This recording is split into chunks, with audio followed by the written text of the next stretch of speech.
ఆర్తధ్వని సిలువ ధ్వని వినువారి హృదయాలలో విజయధ్వని.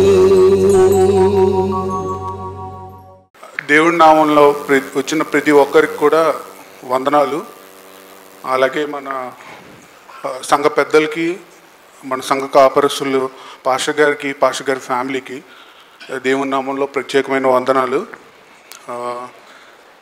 నా గురించి పాత సంఘస్థులకి తెలుసు, కానీ కొత్తగా వచ్చిన వాళ్ళకి మేబీ తెలియకపోవచ్చు. నా పేరు గేరా సుధాకర్.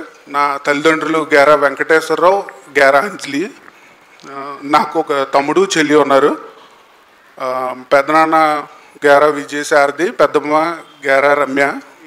మేము ఫస్ట్ నుంచి ఈ సంఘస్థులమే. కానీ జాబ్ రీత్యా నేను, నా తమ్ముడు కానీ చెల్లి కానీ హైదరాబాద్లో ఉండాల్సి వస్తుంది. అక్కడే సెటిల్ అయ్యాం. ఆల్మోస్ట్ నేను మచిలీపట్నం నుంచి ఒక 13 years అవుతుంది వెళ్ళి. అలాగే నాకు మ్యారేజ్ అయ్యింది, 2 పిల్లలు. 8 years బ్యాక్ అయ్యింది. తమ్ముడికి కూడా రీసెంట్గా మ్యారేజ్ అయింది. నా చెల్లికి ఇంకా అవ్వలేదు, మ్యారేజ్ అవ్వలేదు. మేము ముగ్గురం కూడా సాఫ్ట్వేర్ ఇంజనీర్సే. హైదరాబాద్లో చెల్లి టీసీఎస్లో చేస్తుంది, తమ్ముడు ఒకే కంపెనీలో చేస్తాం, క్వాల్కామ్ అనే కంపెనీలో. ఈ ఇంట్రొడక్షన్ ఎందుకు ఇస్తున్నానంటే, ఎవరైతే కొత్తగా, అంటే తెలియని వారికి నేను ఏంటో చెప్పడానికి ఇంట్రొడక్షన్ ఇచ్చాను. ఈరోజు ఈ సాక్ష్యం ముఖ్యంగా ఎందుకు చెప్పాలనుకున్నానంటే, ఒక్కొక్కసారి మన లైఫ్లో అనిపిస్తుంది, మనం దేవుడు చేయగలడా ఆ కార్యాలు, నేను కూడా కొంచెం ఎఫర్ట్ పెడితే బాగుంటుందేమో, నా సైడ్ నుంచి కూడా నేను కూడా కొంచెం ట్రై చేసి ఉంటే దేవుడు కూడా సహాయం చేస్తాడు అని ఒక్కొక్కసారి అలాంటి సిచ్యువేషన్లోకి మనం వెళ్తాం. కొంచెం డౌట్గా ఉంటుంది అనమాట, దేవుడు చేస్తాడా చేయలేడా అని. ఎలా అయితే ఆ మైండ్ సెట్ ఉన్న వాళ్ళకి, అట్లాగే దేవుడి పైన విశ్వాసం ఉన్న వాళ్ళకి కూడా ఈ సాక్ష్యం ఇంకా బలంగా ఉండాలని ఈరోజు మీ మధ్యకి వచ్చి చెప్పాలని, మీతో పంచుకోవాలని, నా సంఘస్థులతో పంచుకోవాలని ఈరోజు ఈ సాక్ష్యం చెప్పదలుచుకున్నాను. దేవుడు మా పట్ల, నా ఫ్యామిలీ పట్ల ఎన్నో అద్భుత కార్యాలు చేశాడు. ఈరోజు నా ఫ్యామిలీ కానీ, నా తమ్ముడు చెల్లి కానీ, మేము చెప్పాలంటే సెటిల్ అయ్యాం. ఒక మంచి జాబు, అట్లాగే జీతాలు కూడా బాగానే ఉంటాయి, వెల్ సెటిల్డ్. ఇదంతా కూడా దేవుడు చేసిన కార్యాలే. దేవుడు మా ఫ్యామిలీ విషయంలో చాలాసార్లు ప్రతి చిన్న విషయంలో కూడా ఎన్నో అద్భుత కార్యాలు చేశాడు దేవుడు నా లైఫ్లో. నేను నా వల్ల కాదు, ఇంకా ఇది ఇంపాసిబుల్, అంటే నేను చేస్తున్న కంపెనీలో కూడా పర్మనెంట్ అవ్వదు అనే ఇది ఉండేది నాకు. చాలా కష్టం దాంట్లో, ఎందుకంటే NIT, IIT వాళ్ళు కాంపిటీషన్ వస్తారు, నేను ఫుల్ టైం అయ్యేది అనేది it's a dream for me అనుకున్నాను. కానీ దేవుడు ఎంతో అద్భుత కార్యాలు చేశాడు. ఒక 5 years బ్యాక్ నేను ఫుల్ టైం అయ్యాను నేను చేస్తున్న కంపెనీలో. అట్లాగే తమ్ముడు కూడా నా కంపెనీలోనే జాబ్ చేస్తున్నాడు. అట్లా జాబ్లోనే కాదు, ప్రతి విషయంలో, మా నాన్నగారు ఆరోగ్యం విషయంలో కానీ, మా ఫ్యామిలీ విషయంలో కానీ, మా మ్యారేజెస్ విషయంలో కానీ ఎంతో సహాయం చేశాడు. ఈరోజు ఇక్కడ ముఖ్యంగా నేను చెప్పదలుచుకున్నది ఏంటంటే, 2022 మా అమ్మగారికి కొంచెం హెల్త్ బాగాలేదప్పుడు. నేను, తమ్ముడు, చెల్లి హైదరాబాద్లోనే ఉన్నాం. తమ్ముడికి అప్పుడు మ్యారేజ్ అవ్వలేదు. సడన్గా నాన్నగారు ఫోన్ చేసి, ఇట్లా అమ్మకు కొంచెం హెల్త్ బాగాలేదురా, హాస్పిటల్ తీసుకెళ్ళాను అన్నారు. ఏంటన్నా సడన్గా ఏమైంది అంటే, ఇట్లా బ్రెస్ట్లో చిన్న గడ్డ ఇచ్చింది, అది ఎప్పుడు మీకు చెప్తే మీరు భయపడతారని చెప్పి, అసలు ఏం కాదులే, అది అంత పెయిన్ ఏం లేదు అమ్మకే, మీకు చెప్తే మీరు భయపడతారు, అందుకనే చెప్పలేదు. ఇట్స్ బీన్ లైక్ ఒక 3 months నుంచి ఇట్లా అమ్మ సఫర్ అవుతుంది అని చెప్పాడు. అదేంటి నాన్న నువ్వు చెప్పాలి కదా, మేము వచ్చాము, ఏమైంది సాటర్డే శనివారం ఆదివారం సెలవే కదా మాకు, వస్తామని చెప్పాను. లేదులే ఇదంతా పెద్ద విషయం ఏం కాదు, ఏం కంగారు పడమాకండి మీరు అని చెప్పి హాస్పిటల్కి తీసుకెళ్ళి టెస్ట్ చేసిన తర్వాత ఇక్కడ మల్లికార్జున్ గారు అన్నారు, ఇది కొంచెం అనుమానంగా ఉంది, కొంచెం క్యాన్సర్ లాగా అనిపిస్తుంది, మీరు వేరే పెద్ద హాస్పిటల్ కన్సల్ట్ అవ్వండి అన్నారు. వెంటనే నాన్న ఫోన్ చేసి చెప్పాడు, ఇట్లా అయ్యింది అమ్మకి, ఇట్లా అన్నారా డాక్టర్ గారు, అమ్మకి ఇంకా చెప్పలేదు, కొంచెం భయంగా ఉందన్నాడు నాన్న. నాకేం చేయాలో తెలియదు. అప్పుడు టైం ఆల్మోస్ట్ అరౌండ్ 11 o'clock అలా అవుతుంది. తమ్ముడికి వెంటనే ఫోన్ చేశా, నాని ఇట్లా అంటున్నారా, కొంచెం భయంగా ఉందిరా అంటే, ఇంకా ఇమ్మీడియట్గా కార్లో స్టార్ట్ అయిపోయాం, డ్రైవ్ చేసుకుంటూ అట్లాగే వచ్చేసా. ఆ రోజు ఎలా నేను డ్రైవ్ చేశానో నాకు ఇప్పటికీ నా వైఫ్ చెప్తా ఉంటుంది, ఆ రోజు నువ్వు ఎట్లా డ్రైవ్ చేసావు అంటే నాకు చాలా భయం వేసింది, నువ్వు డ్రైవింగ్కి ఎక్కడ ఏమన్నా అయిపోద్దేమోనని అట్లా తోలేవు కారు అని చెప్పేసి ఇప్పటికే అంటదనమాట. ఆ టైంలో ఒకనే దేవుణ్ణి ప్రార్థన చేసుకుంటానే, ఏం కాదులే యేసయ్యా నువ్వే కాపాడు, రైట్ టైం జర్నీ. అప్పట్లో కారు కొత్తగా నేర్చుకున్నాను, అంతగా డే జర్నీనే చేసేవాడిని, నైట్ జర్నీ చేసేవాడిని కాదు. ఇంకా ఈ విషయం తెలిసిన వెంటనే నాకు భయం వేసింది, ఇంకేం చేయాలో తెలియలే. అట్లాగే నైట్ డ్రైవ్ చేసుకుంటా దేవుడి దేవాల్లో క్షేమంగా వచ్చాము. వచ్చిన తర్వాత అమ్మతో మాట్లాడి, అసలు ఏం కాదులే నువ్వు ధైర్యంగా ఉండమా, మామూలే ఇవన్నీ, నువ్వేం కంగారు పడొద్దు అని చెప్పేసి ఇంకా వచ్చే దారిలోనే ఇంకా నేను స్టార్ట్ చేశాను బ్యాకప్. అంటే ఏంటి, ఒకవేళ అది క్యాన్సర్ అయితే ఏంటి, ఎట్లా చేయాలి, ఎవరన్నా మన సరౌండింగ్స్లో ఎవరన్నా ఉన్నారా ఎట్లా ఎఫెక్ట్ అయ్యి, వాళ్ళు ఏమన్నా మనకేమన్నా హెల్ప్ చేస్తారా, అంటే ఏదైనా బెస్ట్ ఏం చేయాలి, అమ్మకి బెస్ట్ ట్రీట్మెంట్ ఇప్పించాలి, అదే మైండ్లో వచ్చింది. దేవుడి దేవల్ల ఒక 4-5 కాంటాక్ట్ అయ్యాను, మన అన్నయ్యతో కూడా మాట్లాడాను. ఇట్లా ఒక హెచ్సిజి హాస్పిటల్, నాగార్జున హాస్పిటల్, ఇంకా ఎన్ఆర్ఐ హాస్పిటల్, అలా ఒక 3 హాస్పిటల్ ఉన్నాయి. నాకు వచ్చిన రెఫరెన్స్ ప్రకారం వేరే వాళ్ళు నా వైఫ్ తరపున వాళ్ళ ఫ్రెండ్ వాళ్ళ మదర్కి కూడా అట్లాగే వస్తే ఎన్ఆర్ఐలో బాగా ట్రీట్మెంట్ బాగా జరిగిందని చెప్పారు. ఇంకా ఇమ్మీడియట్గా అక్కడ అపాయింట్మెంట్ తీసుకుంటాం. ఇమ్మీడియట్గా everything happen just like that.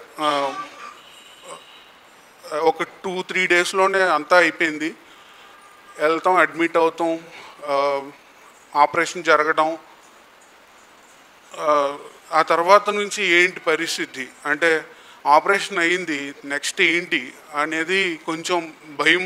అంటే రకరకాలుగా చెప్పారు, అరే ఇట్లా కీమో ఉంటుందంట, రేడియో ఉంటుందంట, ఇట్స్ వెరీ డిఫికల్ట్ టు, ఇది కొంచెం కష్టంగా అది ఉంటుంది, బేర్ చేసుకోలేరు మనుషులు, చాలా వరకు తట్టుకోలేరు అని చెప్పేసి రకరకాలుగా విన్నాను. ఎంతో చాలా భయం వేసింది, ఎట్లా అమ్మనే ఇట్లా చూడాలి, ఇట్లా ఉంటుంది నిన్ను చెప్తున్నారు అంటే రకరకాలుగా జుట్టు ఊడిపోద్దని అట్లా రకరకాలుగా చెప్తాం వల్ల టెన్షన్ అయిపోయింది, నర్వస్ అయిపోయింది. నేను తమ్ముడు చెల్లి ఇక చాలా భయపడ్డాం. I still remember those days. Like ఆ తర్వాత దేవుడు అనుకుంటాం మనం, అట్లా ఆ సిచ్యువేషన్కి వచ్చేప్పటికి దేవుడా నాకే ఎందుకు ఇచ్చావు, నేను చాలా మంచివాడిని కదా, నా ఫ్యామిలీ నేను ఎవరికి ఏ అపకారం చేయలేదు కదా, ఎందుకు నాకే ఎట్లాంటి శిక్ష ఇచ్చావు అని చెప్పేసి మా అమ్మ కొంచెం ఇదయింది. అప్పుడు తనకు తానే నేను కూడా ఓదారుస్తూనే ఉన్నా ఒక పక్కన. కానీ బట్ ఎవరికైనా మనం మనుషులం కాబట్టి అలా అనిపిస్తుంది సహజం. నాకెందుకు రావాలి, నేను ఏ తప్పు చేయలేదు కదా. లైక్ మా అమ్మ బాగా హెల్త్ కాన్షియస్, ఆమెకు అట్లా అయిందని నాకు కూడా బాధ అనిపించింది. కానీ ఆ టైంలో ఇంకా విశ్వాసంగా ముందరికి వెళ్ళాం. మా అమ్మ కూడా చాలా విశ్వాసంగా ముందరికి వెళ్ళింది. ఆ టైంలో దేవుడు చాలా హెల్ప్ చేశాడు. అంటే ఆమెకు మానసికంగా కానీ శారీరకంగా కానీ దేవుడు చాలా బలాన్ని ఇచ్చాడు. లైక్ అనుకున్న కీమోస్ అంటే జనరల్లీ 8 ఉంటాయంట, బట్ మా అమ్మకు వచ్చింది కొంచెం సివియారిటీ కొంచెం వేరుగా ఇది ఉంటుంది. దానివల్ల ఏమైందంటే ఇంకా స్పెషల్ మెడికేషన్ కోసం కూడా మేము వెళ్ళాము. ఈ 8 కీమోస్ కాకుండా ఇంకొక థెరపీ ఒకటి వచ్చింది. రీసెంట్గా అది యుఎస్లో మంచి రిజల్ట్స్ వచ్చినాయి అని చెప్పేసి అన్నారు. మేము కూడా ఫైనాన్షియల్గా కూడా దేవుడు చాలా హెల్ప్ చేశాడు. ఎవ్రీథింగ్ జస్ట్ హ్యాపెండ్ లైక్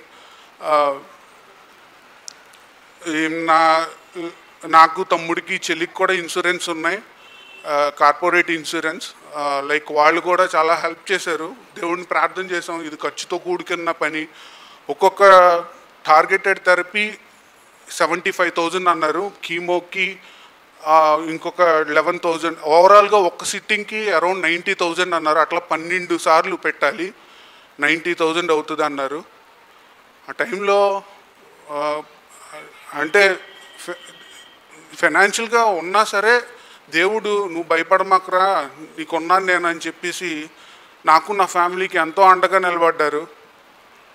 ఆయన అద్భుత కార్యాలు మా ఫ్యామిలీ చేశారు.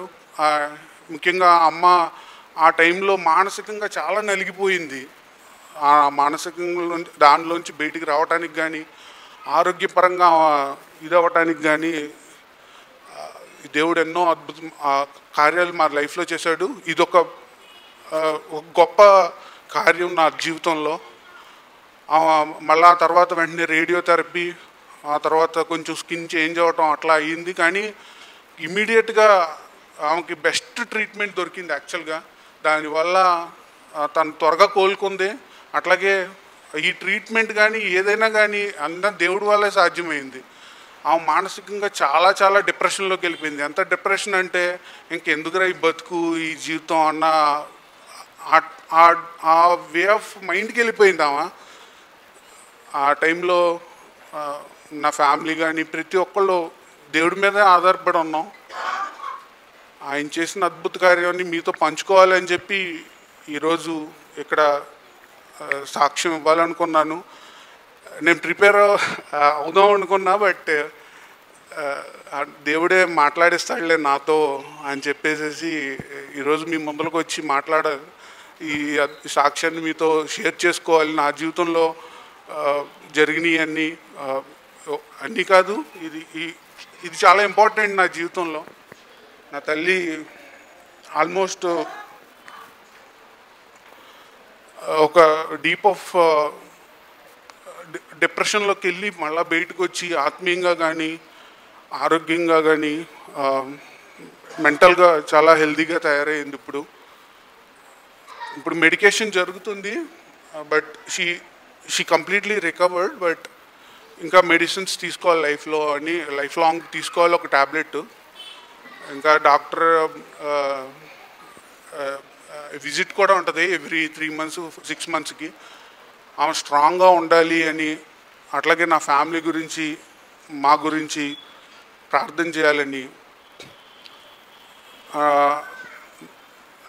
నా వైఫ్ వాళ్ళ ఫాదర్కి అట్లాగే మా బాబాయ్కి కూడా కొంచెం రీసెంట్గా హెల్త్ బాగాలేదు, వాళ్ళ గురించి కూడా ప్రార్థన చేయాలని మనస్ఫూర్తిగా కోరుకుంటున్నాను. అలాగే ఫైనల్గా నేను చెప్పాలనుకున్నాను, ఎప్పుడు కూడా మన జీవితం అనేది పూలబాటు కాదు. అప్పుడప్పుడు మనం ముళ్ళు కూడా ఫేస్ చేయాలి. ఎప్పుడు మన పాస్టర్ గారు ఒక అద్భుతమైన పాట ఇందాకనే పాడారు. ఎప్పుడు కూడా నాకు లైఫ్లో కష్టం అనిపించినప్పుడల్లా I just look back and what had happened అని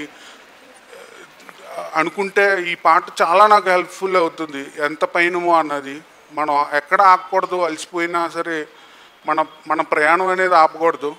we have to reach our destiny finally. దేవుడి మీద ఫోకస్ ఈజ్ మస్ట్ నీడెడ్. మన మనం ఎట్లాగైతే మనం తింటామో ఆరోగ్యంగా ఉండడానికి, అట్లాగే మన జీవితానికి కూడా ఆత్మీయ ఆహారం అనేది చాలా చాలా ఇంపార్టెంట్. సో ఎవరైతే ఈ డైలమాలో ఉంటారో దేవుడి వల్ల అవుతుందా, ఈ చాలా కష్టమైన పని, నేను కూడా కొంచెం ఎఫర్ట్ పెడితే బాగుంటుంది అని అనే వాళ్ళకి ఈ సాక్ష్యం నేను చెప్పాలనుకున్నాను. మీరు బ్లైండ్లీ ఫాలో అయిపోవచ్చు. మన దేవుడు గొప్ప దేవుడు, జీవంగల దేవుడు. ఖచ్చితంగా మనం మొరపెట్టుకుంటే, గట్టిగా అడిగితే మనకి దాన్ని ఖచ్చితంగా రిటర్న్ బ్యాక్ ఇచ్చే గొప్ప దేవుడు మన దేవుడు. ఈ సాక్ష్యాన్ని దేవుడు దీవించాలని మనస్ఫూర్తి కోరుకుంటున్నాను. చాలా ఉపయోగకరమైన సాక్ష్యం అండి.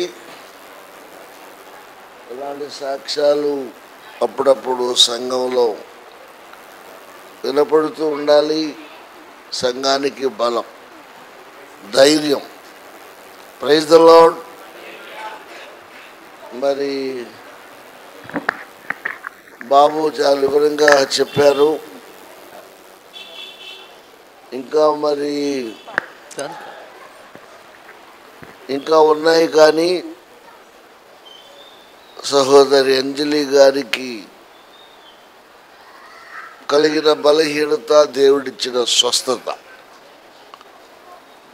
చాలా గొప్పది. ఇంకా పరిపూర్ణముగా కోలుకోవాలి అని ప్రార్థన రిక్వెస్ట్ కూడా వారు చేశారు. ఏం పర్వాలేదు, ప్రార్థన చేస్తాం. Praise the lord. చేస్తున్నాం,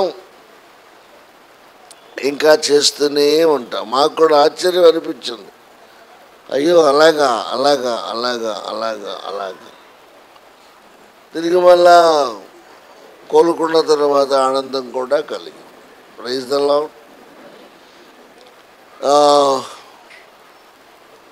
పాట విషయం కూడా టచ్ చేశారు.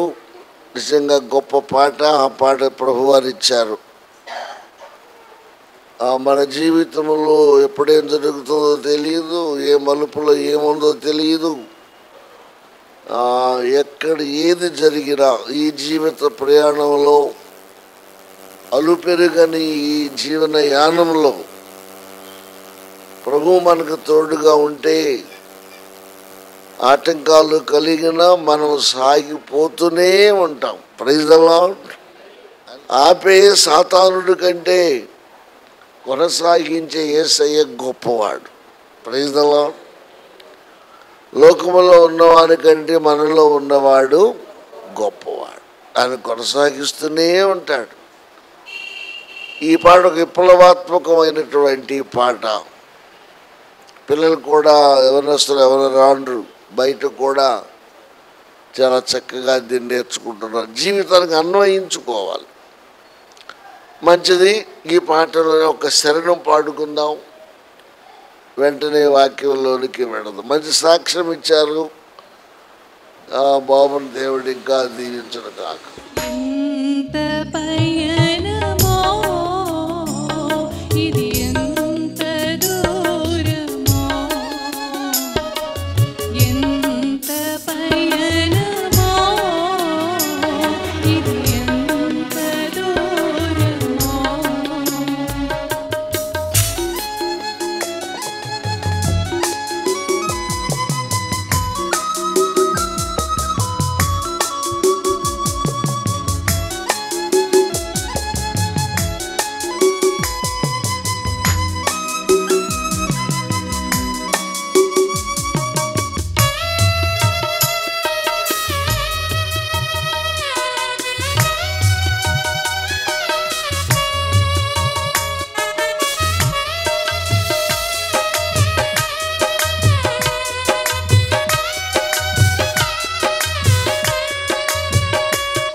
ఇది ఎంత దూరమో ఎంత పయనమో ఇది ఎంత దూరమో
ప్రతి వారు పుస్తకాన్ని తీసుకోండి.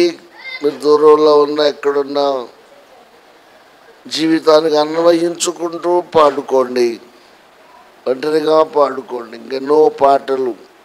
ఈ పాటకు ఒక ప్రత్యేకత ఉంది, ఆశ్చర్యంగా ఉంది, ఆనందంగా ఉంది. ఎదురికి చూసుకుంటే కొన్ని కార్యాలు భయాన్ని కలిగించేవిగా ఉన్నాయి. ఇంకా ముందు ఎన్నున్నాయో ఏంటో, ఎంత పయనమో, ఇది ఎంత దూరమో, ఇంకెన్ని టర్నింగ్ పాయింట్స్ ఉన్నాయో, ఇంకెన్ని మలుపులు తిరగాలో. అయిపోయిందిలే, ఇక నాకే వద్దులే అనుకోవటానికి కూడా వీలు లేని గీతం ప్రతి మనిషి జీవితంలో. ఈ జవాబు కూడా దాంట్లో ఇచ్చాం. ప్రభు నా దగ్గర ఉంటే, నాకు దగ్గరగా ఉంటే, చివరిగా ఆయన నాతో ఉంటే ఎన్ని జరిగినా, ఎన్ని మలుపులు తిరిగినా, ఎన్ని మెలికలు తిరిగినా నేను సాగిపోతానే కానీ ఆగే ప్రసక్తి లేదు. Praise the Lord. హల్లెలూయా. మంచిది.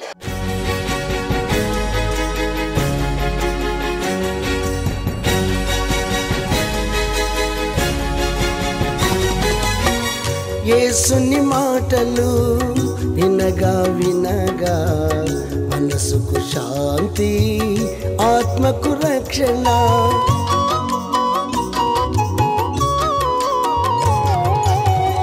యేసుని మాటలు వినగా వినగా మనసుకు శాంతి, ఆత్మకు రక్షణ.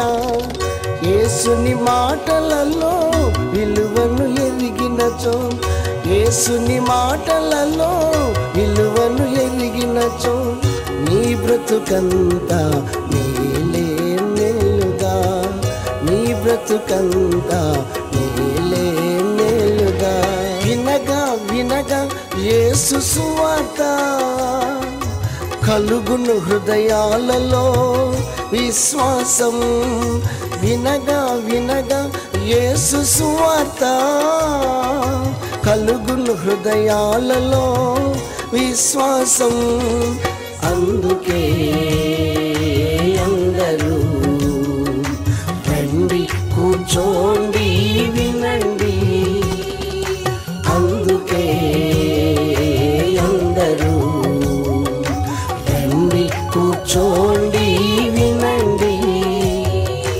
యేసయ్య మాటలు